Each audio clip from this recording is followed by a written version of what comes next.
Hello friends, welcome back to Garbhguru. मैं doctor Priyanka Yadav और आज हम बात करेंगे प्रेगनेंसी के दौरान यदि आपको वाइट डिस्चार्ज आ रहा है, आपको पानी गिरने की दिक्कत है, तो काफ़ी बार लेडी घबरा जाती है कि ये वाइट डिस्चार्ज इतनी ज़्यादा मात्रा में क्यों आता है।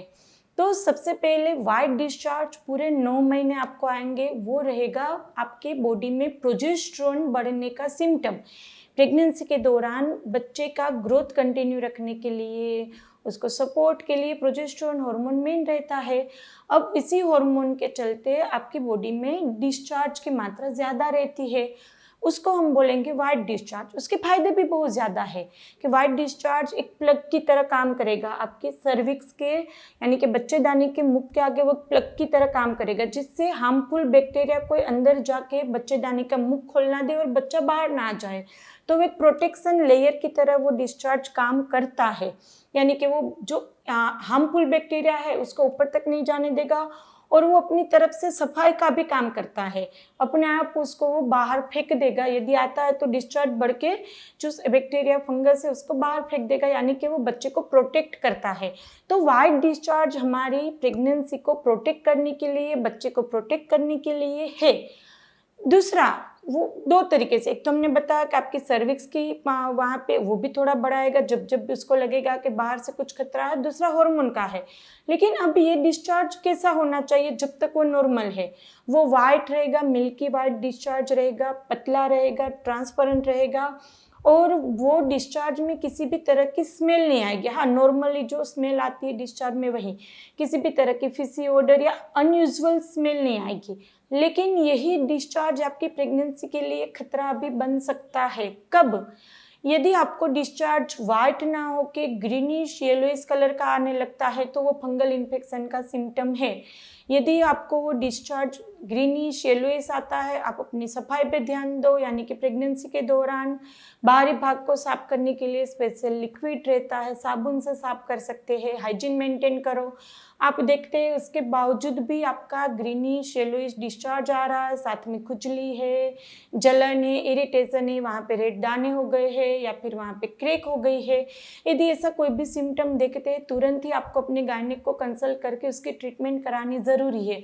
वरना अभी आपको बताया हमने कि वो डिस्चार्ज फंगल इन्फेक्शन आपकी जो बच्चेदानी का मुख होता है उसको वो वहाँ पे खोल देता है और कभी कभी प्रीटर्म लेबर भी हो जाता है।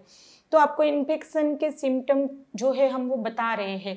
तो सबसे पहला जो हमने सिम्टम बताया ग्रीनिश येलोइश डिस्चार्ज है, या ज़्यादा मात्रा में बहुत ही कर्ड जैसा, बहुत ही गंदी स्मेल वाला डिस्चार्ज है, तो भी वो फंगल इन्फेक्शन है।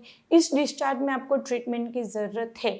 तो एक हो गया वाइट डिस्चार्ज की जगह पर ग्रीनिश येलोइश आता है, स्मेल आती है, साथ में खुजली, इरिटेशन, जलन है, इन्फेक्शन है, ट्रीटमेंट की ज़रूरत है, वो इन्फेक्शन का डिस्चार्ज बोला जाएगा।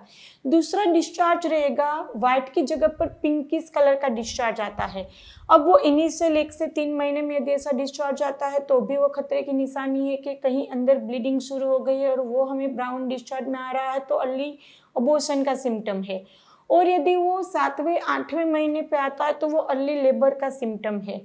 तो आप जैसे ही डिस्चार्ज होता है वो थोड़ा पिंकिश कलर का आता है, ब्राउन कलर का आता है, कभी कभी वो डार्क ब्राउन कलर का, चॉकलेटी कलर का आएगा। आप उसको वाइप करेंगे वो आता ही रहेगा। तो इनिशियली पहले 3 महीने में और 7वें महीने के बाद वो वहाँ पे खतरे का सिम्टम है, क्योंकि इनिशियली वो अर्ली अबॉर्शन का और यहाँ पे प्रीटर्म लेबर का सिम्टम है।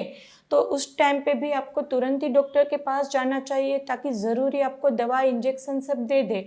तो जो वो वहाँ पे बच्चे का दिक्कत आने की शुरुआत होती है वहीं पे ट्रीटमेंट हो जाए तो हम वो प्रेगनेंसी को बचा सकते हैं। तो 7वें 8वें 9वें महीने के बाद यदि कभी भी आपको रेड या फिर ब्राउन या फिर इस तरह का डिस्चार्ज आता है तो भी एक वो खतरे की निशानी है। और 9वें महीने यानी कि आपकी डेट के नज़दीक यदि ये डिस्चार्ज आता है, बिल्कुल थोड़ा सा पानी जैसा आएगा लेकिन उसमें थोड़ी सी पिंक कलर के स्ट्रेंड जैसे निकलेंगे, तो वो बच्चेदानी का मुख खोलने का सिम्टम, यानी कि वो इडिडिटी 1-2 दिन आगे ही, तो नेक्स्ट अभी कुछ ही यानी कि 1-2 दिनों में ही आपका लेबर शुरू हो जाएगा, ये भी हम बोल सकते हैं।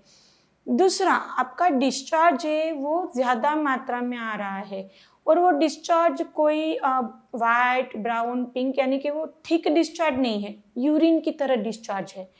यूरिन की तरह ज़्यादा मात्रा में, यानी कि पेंटी भी गीली हो जाती, कभी कभी पाँव में भी आ जाता है पानी इतना ज़्यादा, जैसे ही खड़े हो ज़्यादा मात्रा में गिरा तो वो इम्यूनिटिक फ्लूइड लीकेज हो सकता है। कभी कभार क्या रहता है कि आपने सुना होगा कि 8वें 9वें महीने में गए तो वहाँ पे पहले सब चीज़ें ठीक थी, 15 दिन पहले सोनोग्राफी कराई थी, बच्चा भी अच्छा था। 15 दिन के बाद गए तो अचानक से पता चला कि अंदर पानी नहीं था और बच्चा अंदर ही सूख गया है, अंदर ही बच्चे की डेथ हो गई है। तो कभी कभी क्या होता है कि ज़्यादा मात्रा में बच्चेदानी का मुख खुलता है तो वहाँ पे ज़्यादा पानी एक साथ निकल जाएगा, आपको पता चलेगा, आप तुरंत जाएंगे कि ये पानी ज़्यादा मात्रा में निकल रहा है, चाहे वो आगे या आपकी लेबर के टाइम पे या 10 दिन आगे या 15 दिन, 1 महीना या 7वें 8वें महीने पे, यदि ज़्यादा मात्रा में निकलेगा तो आपको पता चलेगा।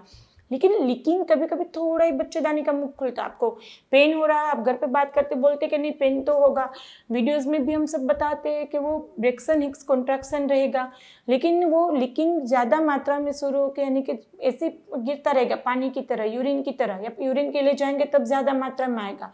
तो यूरिन के लिए जाए तब भी आप अपने वहाँ पे पोर्ट को देखिए कि अंदर कोई इनयूजुअल यूरिन जैसा ही कलर है, कोई अलग कलर का तो नहीं है, उसमें वाइट थ्रेड जैसा तो कुछ नहीं तैर रहा है। तो इम्यूनिटिक फ्लूइड लीकिंग भी हो सकती है, दिक्कत थोड़ी थोड़ी रहेगी तो ज़्यादा दिक्कत करेगी, लेकिन उसका सिम्टम ये है कि यूरिन की तरफ पेंटी ज़्यादा गीली रहेगी, पाँव तक आएगा और उसमें कोई स्मेल नहीं रहेगी, हमने जैसे बताया वाइट उसमें थ्रेड जैसा हो सकता है। तो ये सब ऐसे सिम्टम है जिसमें आपको ध्यान रखने की ज़रूरत है, जिसमें आपको कोई घबराने की ज़रूरत नहीं है। यदि आप इनिशियली पता होंगे आपको सिम्टम और आप उस पर ध्यान देंगे, ट्रीटमेंट चालू कर देंगे, तो प्रेगनेंसी में कोई भी घबराने की ज़रूरत नहीं रहती है, लेकिन हमें चौकन्ना रहना होता है, हर एक सिम्टम के ऊपर ध्यान देना होता है। यदि इसमें से भी कुछ कन्फ्यूज़न है, आपको कुछ पूछना है तो आप कमेंट बॉक्स में पूछ ही सकते हैं, या फिर हम इंस्टाग्राम पे फॉलो कर सकते हैं, वहाँ पे भी Q&A सेशंस होते रहते हैं। तो चलिए फ्रेंड, फिर जल्दी से मिलेंगे, तब तक के लिए stay healthy, stay happy, bye.